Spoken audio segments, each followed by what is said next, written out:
Welcome to episode number 328, where I'm speaking with Anuradha Gupta about the Ayurvedic perspective on PTSD. We talk about how Ayurveda takes a holistic approach to managing PTSD, along with how to build up resilience to prevent traumatic events having such an impact. So please stay tuned.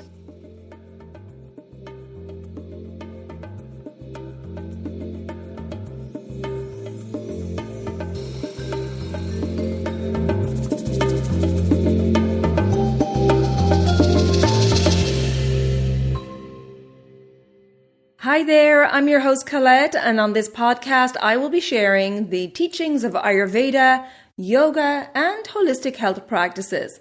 Now, if you're new to Ayurveda, I recommend checking out the first couple of episodes where I do an introduction to Ayurveda and the mind-body types.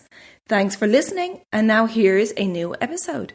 This episode is sponsored by Kerala Ayurveda. Ayurvedic herbs provide an abundance of support for balancing the nervous system, boosting ojas, enhancing vitality, and promoting tranquility. Kerala Ayurveda supplements offer a range of herbal applications spanning from adaptogenic body oil to Brahmi pearls, ojas capsules, and single herbs such as ashwagandha. Each herbal product is all natural and GMO-free, crafted in accordance with Vedic traditions from seed to shelf. Enjoy 10% off your first order using Elements 10KA when you shop online at keralaayurveda.store, and you'll find that link in the show notes. Hello and welcome back to the Elements of Ayurveda podcast. Today, I'm very happy to welcome Anuradha Gupta, who is a certified Ayurvedic practitioner and soon to complete her Ayurvedic Doctor program from Kerala Ayurveda, where she is a guest faculty, content specialist, and student mentor. She is also an engineer, MBA, 200-hour yoga teacher, social justice advocate, and a volunteer with Project Welcome Home Troops. Anuradha, it's a pleasure to chat with you, and thank you for joining us today.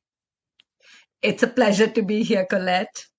Well, I'm really looking forward to this conversation today, a very important conversation on PTSD and particularly the Ayurvedic perspective, which is a wonderful holistic perspective, which we're going to get into today.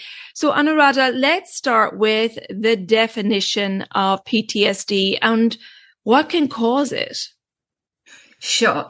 From the Western perspective, we've been talking about PTSD for a while, particularly after the World Wars when we called it shell shock, and it became an official diagnosis in 1980, a psychiatric diagnosis. And after that, it got refined with DSM-5. So post-traumatic stress disorder, it's a potentially debilitating, a very serious condition. And it can occur in people who have witnessed or experienced. So it could be secondary trauma for first responders, or people who have experienced a traumatic event like war or a natural disaster, an accident, a terrorist incident, a shooting, rape, and other life-threatening events too.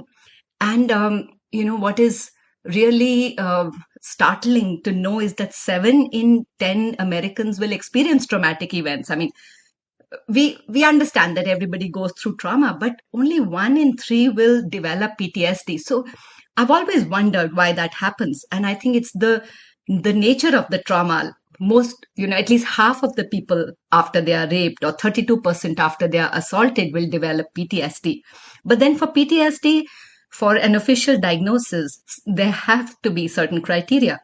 Symptoms must have lasted more than a month. There must be specific symptoms in a cluster, like re-experiencing symptoms like, my kid talks about nightmares or flashbacks after an anaphylactic shock, or, avoiding a situation, 2 symptoms of hyperarousal, 2 symptoms of changes in mood or cognition, and overall impairment where people are socially or occupationally distressed or impaired.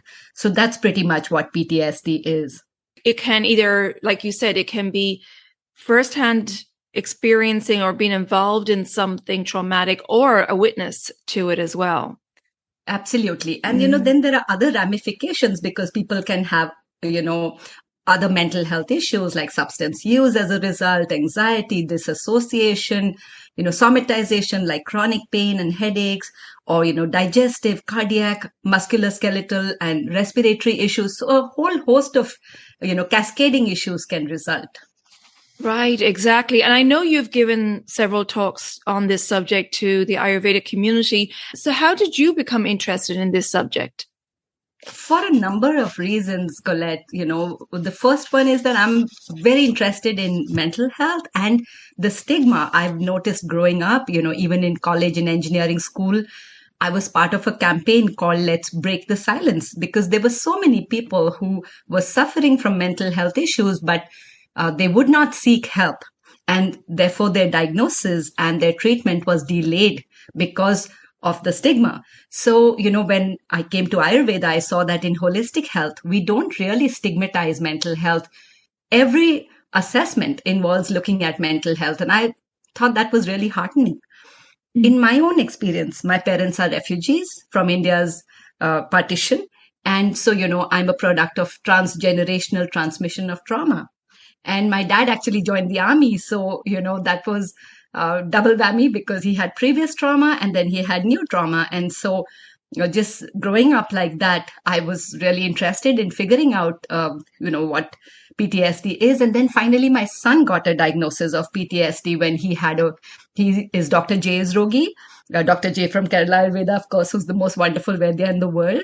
But he has anaphylactic allergies, and Dr. J was treating him when during COVID, he had a terrible anaphylactic shock. And, I believe that it's Ayurveda, which, enhancing his ojas, which really kept him alive. But after that, I saw him lose weight very quickly, 20 pounds, nightmares, flashbacks. And, I said, okay, I got to study this. And on the other hand, my husband was in the 2011 Japanese earthquake, and he was meditating out there. So I started thinking about, what will give resilience in such situations. And so, for the NAMA conference, I said, okay, this is my subject of study and research. And another factor is, I work with the LGBTQ community, and health equity is something I'm very interested in. And I noticed that PTSD and, adverse childhood experiences, the incidence varies. For women, it's twice as much. For ethnic minorities, for the LGBTQ community. And so it made me feel like our discussions on diversity, equity, inclusion in all of healthcare, and definitely in Ayurveda, are so useful. And that's why I've always gravitated towards, this subject, the study of mental health and PTSD. Okay. And as you said, it can even be a generational trauma coming through, childhood trauma, firsthand trauma, witness trauma. It can come from many different places and experiences, and trauma, as you said, that you're not even aware of through past generations, that can be carried down through the genes. Absolutely. Yeah, it's really fascinating. And so let's talk about Ayurveda's view on post-traumatic stress disorder. When we talk about Ayurveda and any Western diagnosis, we know, like in Vata Rakta, it can be considered as gout in some stages and rheumatoid arthritis in some stages. So how do we liken PTSD to any study that we have in, or any diagnosis we have? Of course, we can't call it that in the US because it's not licensed healthcare. But how do we liken it to anything in Ayurveda? Now, in Ayurveda, we have Manas Shastra or Graha Chikitsa, where we talk about psychiatric ailments. And their treatment is holistic, it is individualized. And, so basically, it comes under the category of mano abhighat, or trauma to the mind, and an external trauma. So it is agantuja, unmad. And I classify it as unmad in my studies. I have seen that, the pathology is such that it's pretty severe. So it's unmad.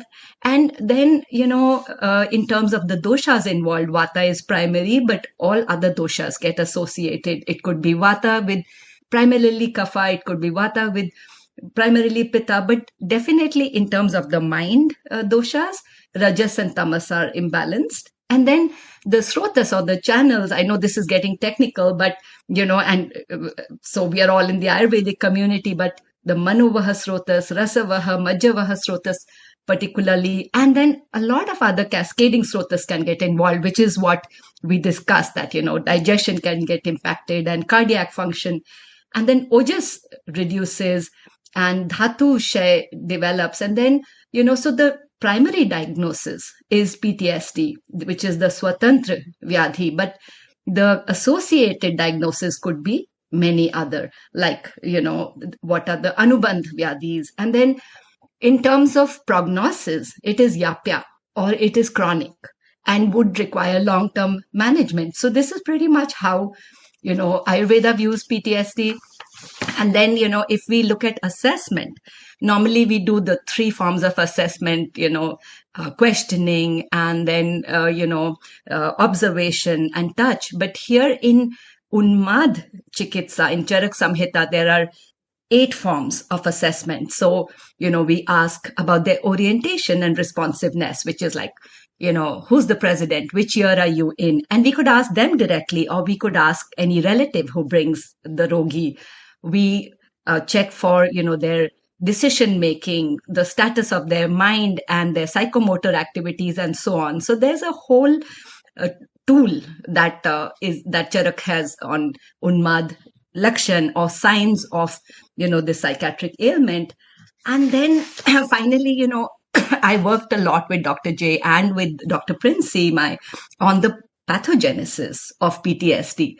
So we believe that there may be a slight decline in sattva, which makes people, and that's not a judgment, but it makes people kind of, have the propensity to a lower resilience. So, if there is an external trauma that makes them susceptible, so it's alpa sattva, and that could be because they're not following dinacharya, or they're not following, they're not sleeping on time, their diet, their issues, and the doshas are already imbalanced. These are the nidan, the pre-existing causes. There could be a genetic factor, like you said, the bij dosha.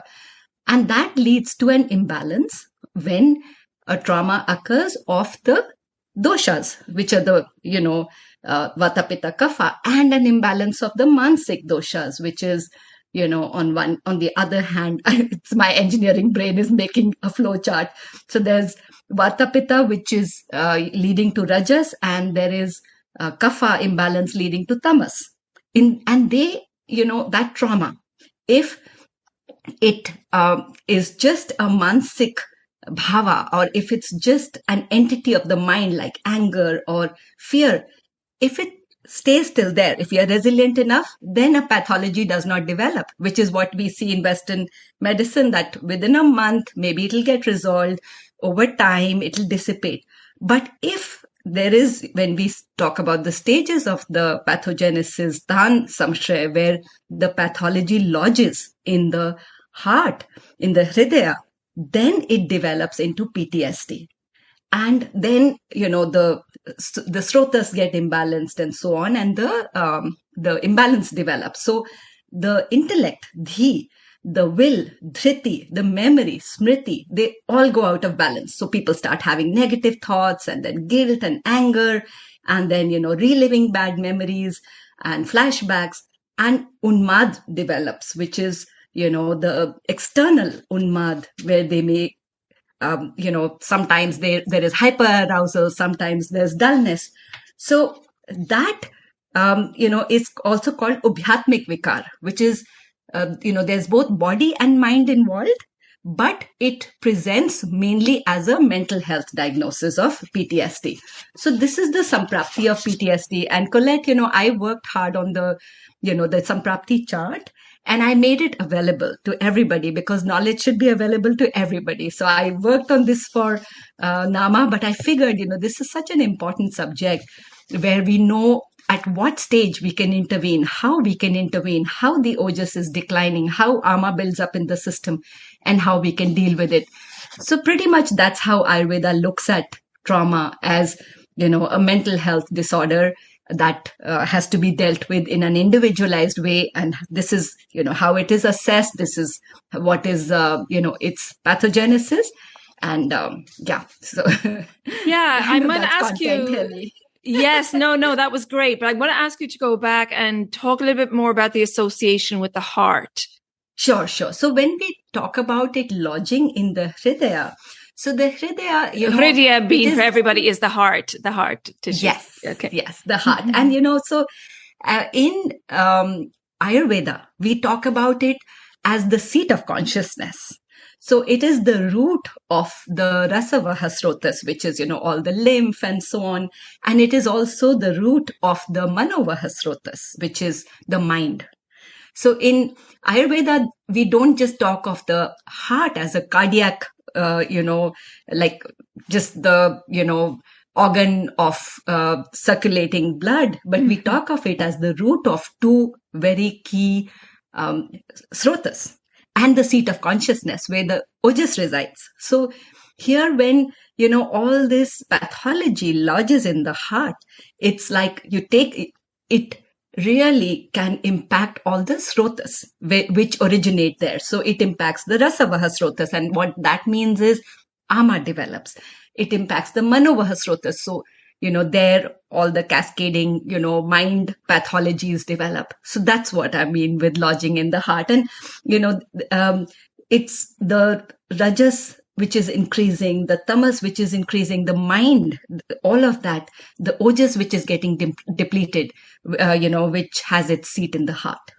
Okay, great. Thank you for that.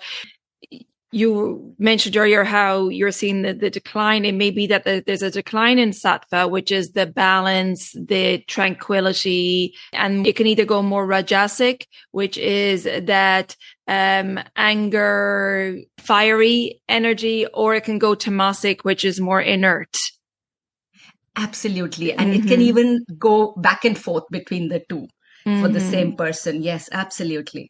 Okay, so you may see the rajasic behavior could be angry outbursts, whereas the tamasic energy could be more of depression, withdrawal, and so on. Absolutely, yes. Okay. And so how does Ayurveda manage PTSD? Yes, basically it's an individualized approach. So everybody with PTSD will present with different symptoms and different, different pathology, a different history.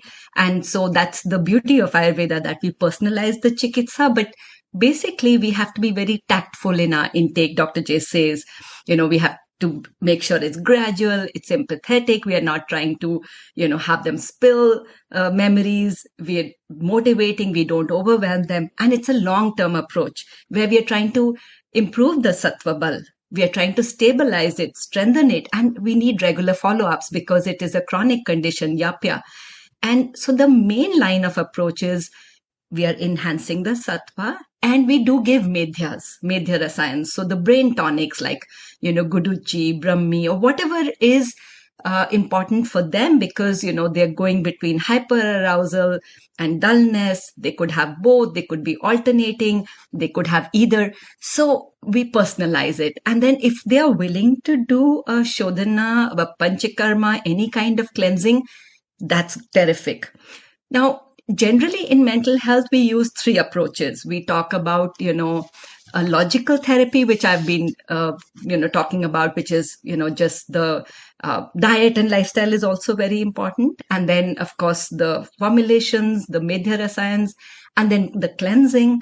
But we also talk about a subtle therapy, the Devya Vyaparsh Chikitsa in mental health, which is kind of faith-based, something that can anchor their faith. It works at the subtle level. It could be, getting them involved in volunteering, and depending on their cultural background, it could be mantras if they are open to it. And it could be, and not everybody is, but, it could be just getting blessings and, prayers and stuff like that. And then there is psychotherapy or Sattva Vijaya Chikitsa, which is Ayurvedic counseling. And that can involve, not direct counseling also, but just getting them more into yoga and meditation and what we call Achar Rasayan, which is psychoneuroimmunology. which involves, all the practices that we do in the day in our dinacharya. So that, we incorporate, the good stuff like journaling and community work and everything, and even connecting with community. So these three approaches is what we use.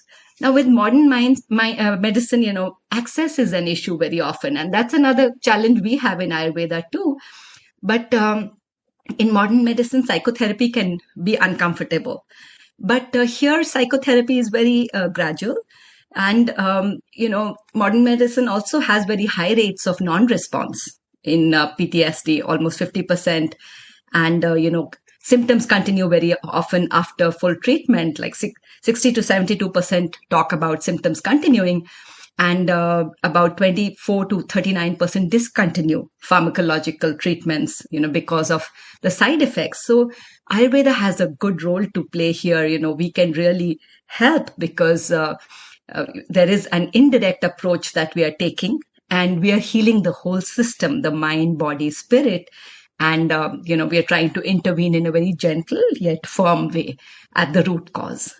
Absolutely. And you mentioned a good point there that obviously you have to be careful with an intake of this rogi that you're not, having re-traumatizing, or you're not going through specific experiences, right? Because their nervous system is already in a state of fight or flight a lot of the time, and which is what is causing the cascade of problems throughout the body.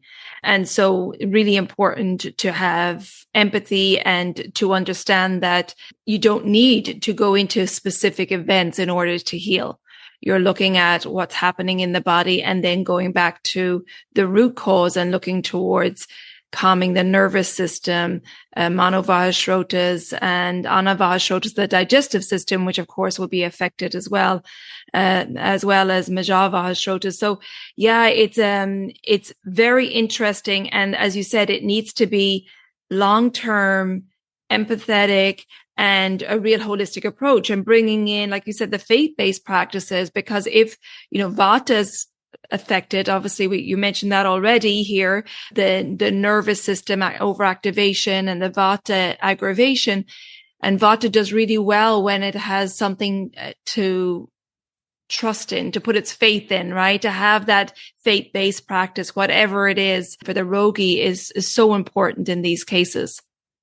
Absolutely. And, we call it trauma informed care, but now increasingly even in yoga and, in psychotherapy, and therefore in Ayurveda, we are talking about trauma aware care, where we are aware of the trauma and not re-traumatizing a person. So, and it's really wonderful that you're talking about Vata, because Vata is such a driver here. So I did want to talk about touch on the dietary and lifestyle suggestions, which are don't eat raw foods, for people with PTSD, avoid processed foods. And this is true of most mental health conditions, but, a sattvic diet, which is if they can tolerate dairy, wheat and shali rice, ghee is particularly good. Now, in the brain, in Medhya Rasayans, our approach is not reductive. We are trying to nourish. So like in ama, which is physical ama, we try to, use a reductive approach. Here we are trying to nourish. We use ghee, even old ghee. In India, here, of course, FDA regulations will not allow it in the US, but as much as we can, and then Brahmi juice, winter gourd is really good, Kushmanda, and then wood apples, and then raisins, pointed gourd, bird meat is good.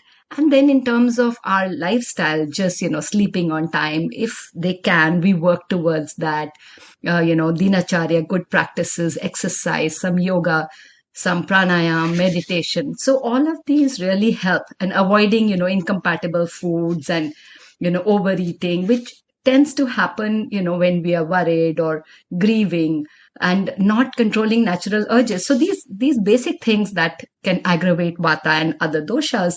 And, in terms of the Panchakarma, since you asked about Ayurveda and, how it can help, I want to mention that Panchakarma is, as we all know, the main objective is a punarbhava. So it does not come back. A condition does not recur. So that's what we are working towards. But even, partly if they use murdatel, so the head, shirodhara, shiro abhyanga, even just massaging their head with oils like shirbala, brahmi, ashwagandha.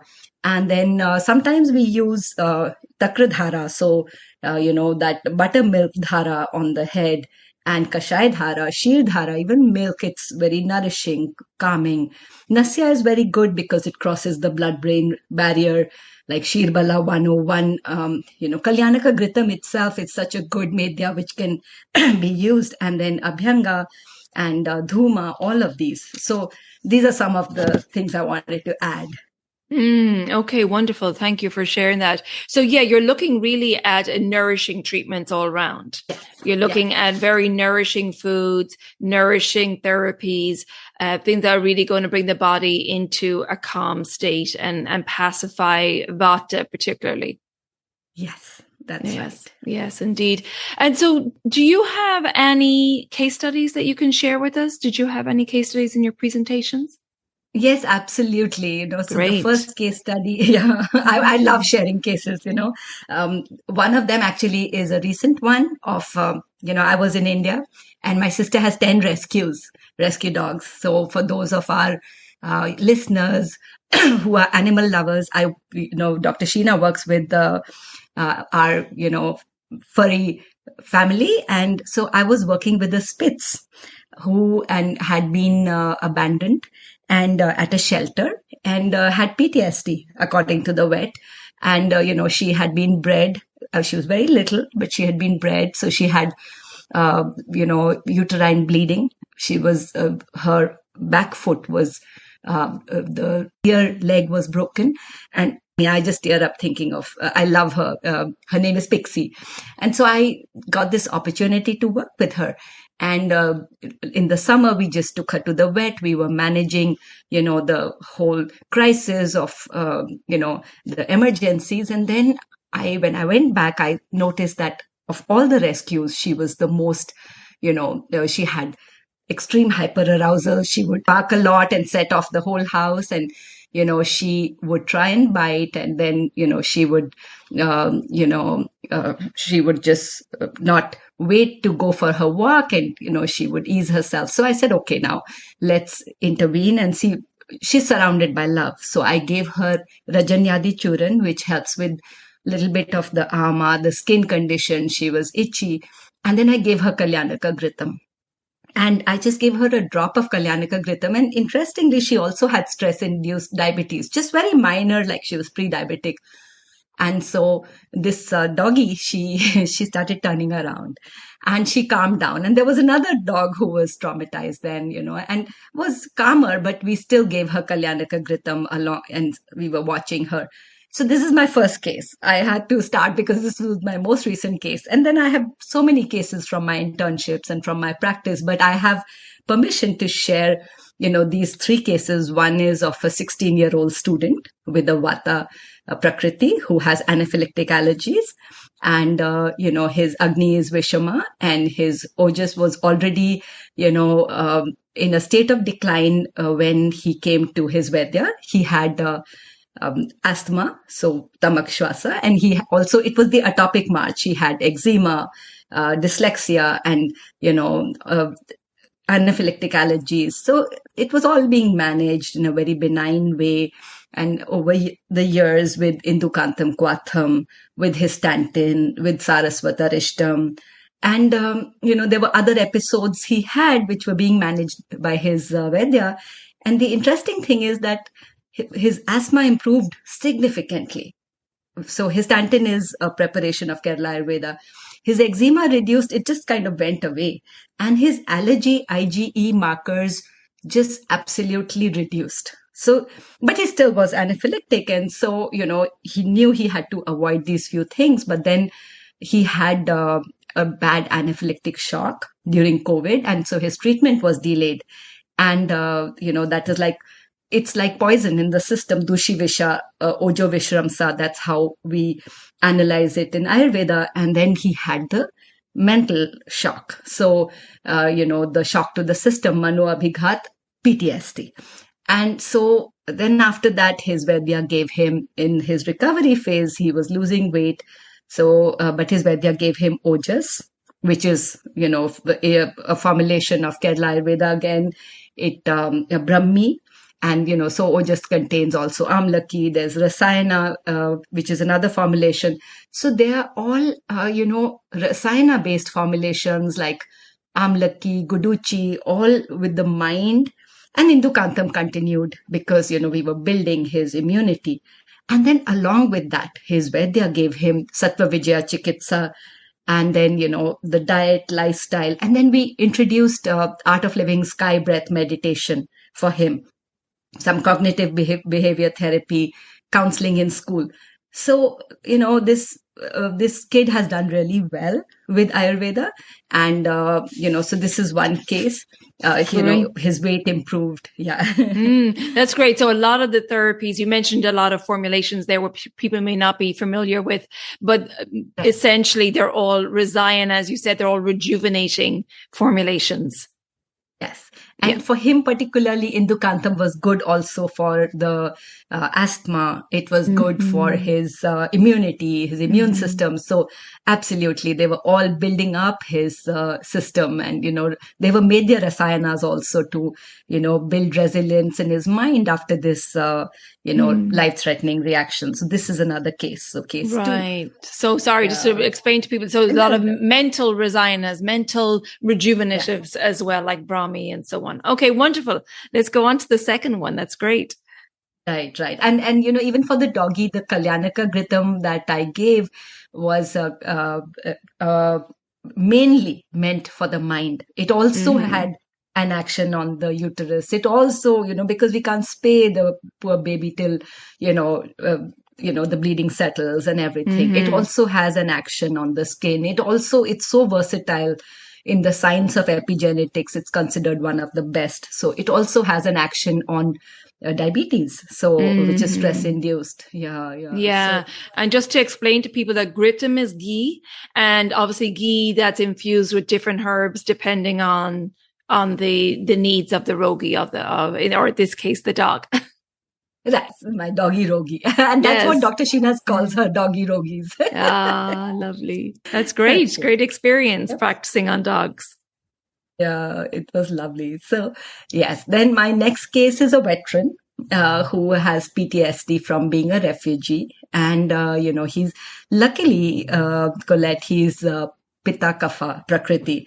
So that really helps. But, mainly Vata Kapha Vikriti. So he basically was in the army and, he had some grief and PTSD from being a refugee. And now he has neuropathy.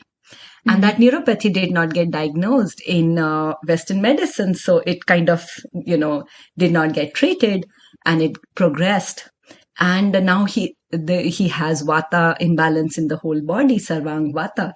So now the thing is that when we started managing his case, he was already quite dejected. And he's normally a very cheerful person. And, his after COVID, actually, his neuropathy got really bad. So, at that stage, we were giving him ashwagandha, which is a brain tonic, and we were giving him zandupa, which is good for, really good for neuropathy. And, we were giving him Shirbala 101, and then the garlic in milk. Now, that's really good in removing the kapha, blanketing the vata in his neuropathy. So we were trying all this when we took him. We also, tried to take him to the meditation practice, the Art of Living Sky meditation practice, and then, just improve the community support around him.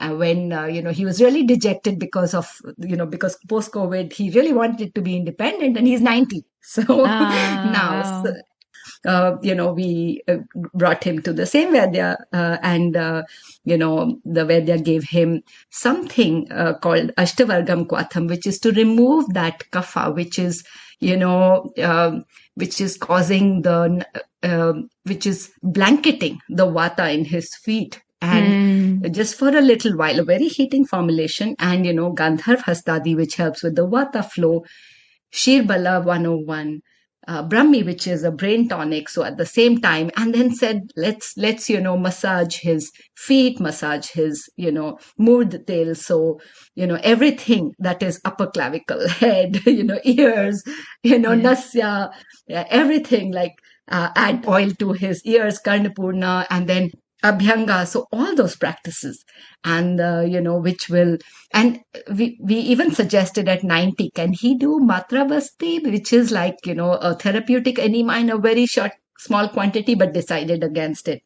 And he improved to the extent that, he started joking that I'll get new feet in my next birth. I'm good. Very good.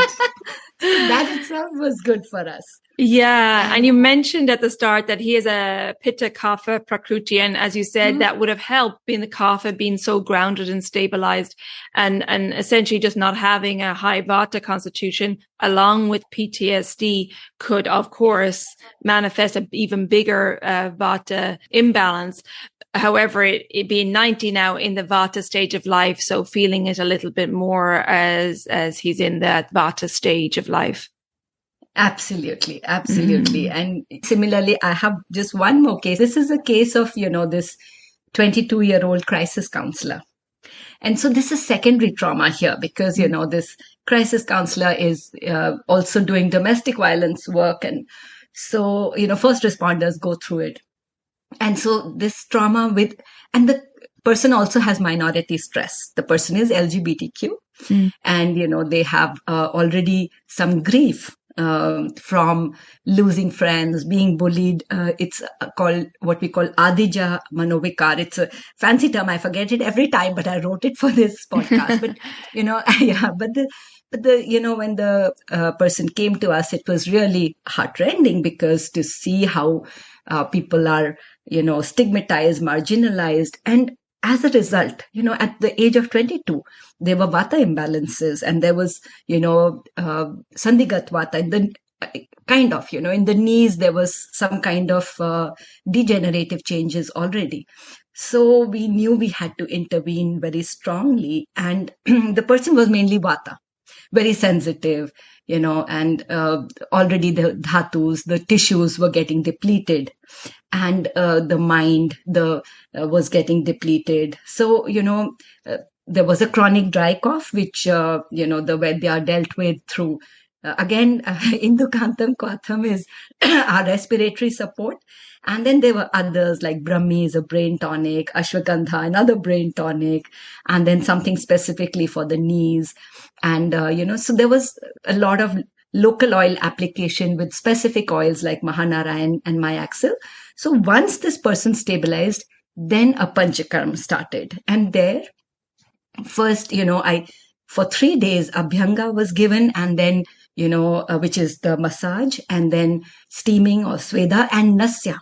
So the application of oil to the nostrils, which really is strengthening for the mind, which needed to be addressed here. And 4th and 5th day, there was Patrapotla Svedana and Pichu. So basically these were just, to improve Vata and specifically in places where there was pain and, knee degeneration. And then 6th and 7th day, again, there was Shashtik Pind Sweda. So, it's a very nourishing and at the same time, there's steaming involved and Shirodhara. So the oil on the head that really helps, just fortify the brain, the medhya. It's kind of a medhya, and the result was a significant improvement in mood. The knee pain really resolved. There was also physical therapy involved. Resilience improved.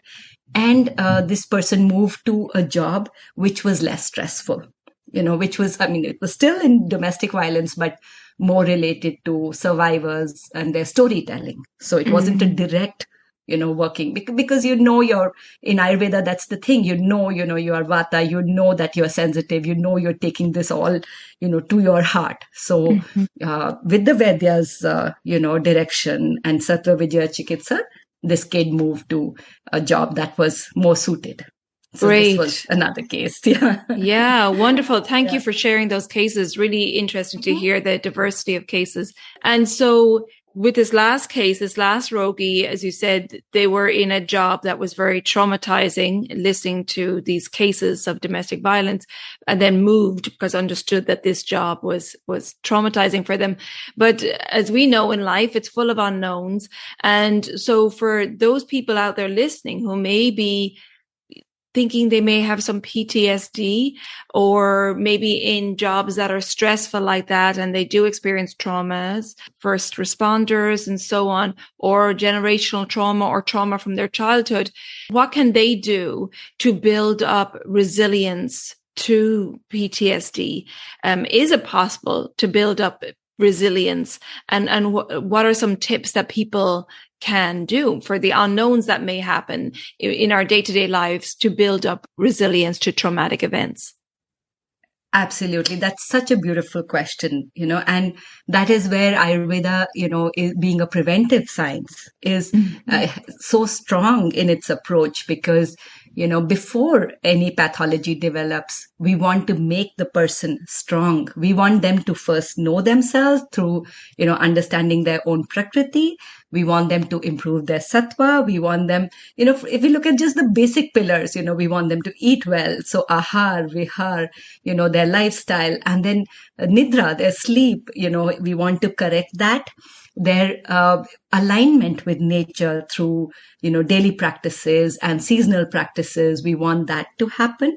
So if we look at, even during COVID, we would always say, let's focus on the host and not the pathogen. We don't want to worry about COVID out there. We want to, make the person more resilient. And that's why, if we think of the risk factors in PTSD, and, I've tried to study them when I looked at my husband who was meditating in the midst of like 230 aftershocks in Tokyo, in, what led to the tsunami in Japan in 2011. And then I look at other people and, myself, and I wonder, how can I improve resilience? So the first factor is genetics. And, like you said, some of us carry transgenerational transmission. Some of us genetically are, have a propensity. And Ayurveda, there is the science of epigenetics. So basically where we say that the gene expression itself can be altered through our diet, through our lifestyle, through our stress management, through our environment. And, all of this is so empowering to think that, then through onto the next generation, this could have an impact where, our resilience can pass on to the next generation.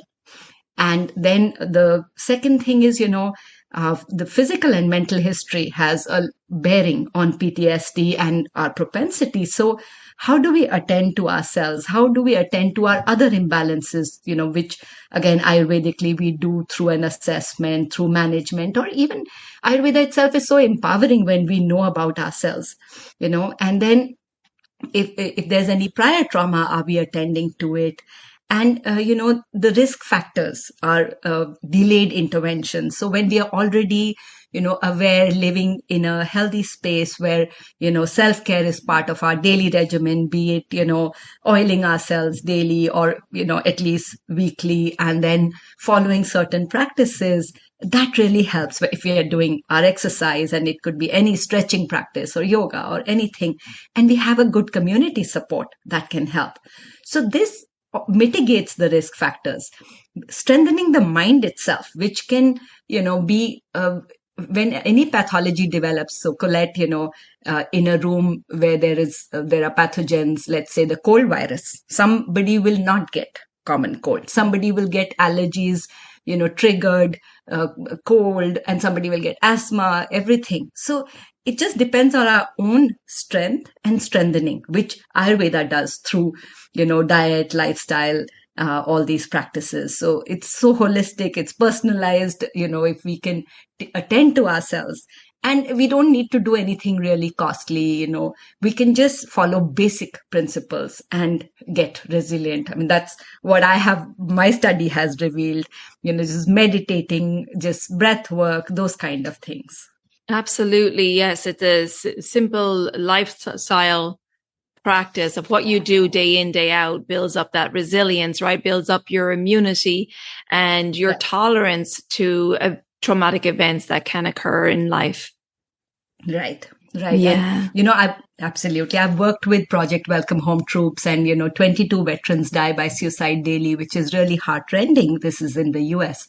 Mm-hmm. And, the sky breath meditation, yoga, other resilience building practices, we've seen that they can really help veterans who have returned from deployment or people in active service. So, I really think that there's so much out there for people to do. Mm-hmm. And you mentioned the sky breath meditation a couple of times. Can you tell us a little bit more about that? Sure.